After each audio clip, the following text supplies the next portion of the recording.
hindi ka nabibili ng hotdog buns. Tara, lutuin natin to. Bibigyan ko muna kayo ng sample, di ba?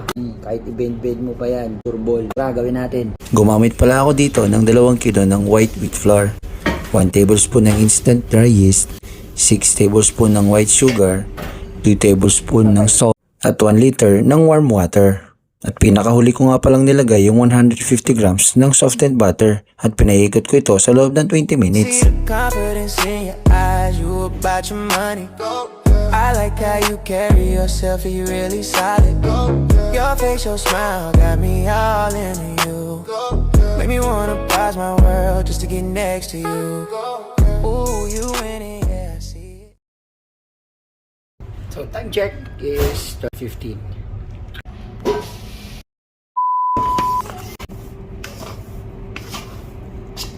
Wow, Julie.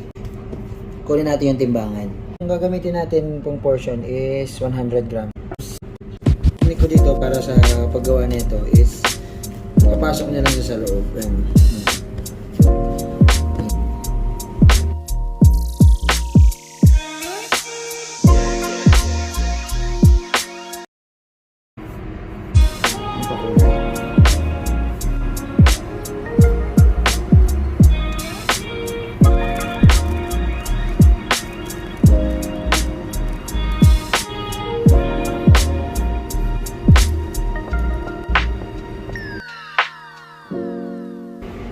Ngayon, set natin to sa 15 minutes or 20 minutes to 160. Ngayon guys, so after mga 10 minutes, yung another 10 minutes ay 8 minutes, itataas na natin siya sa 180. Ayan, at natapos na rin ang ating hotdog buns.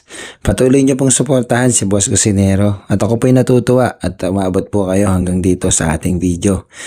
Maraming salamat po and God bless po. Yun.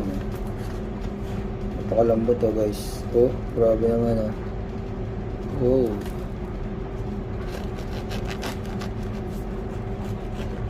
Ayan oh, lambot oh. Diba? Nice one. Try nyo na to guys. Ang hotdog buns nyo dyan. Ayan oh. Di mo na kailangan bumili. Diba? Oh. Diba?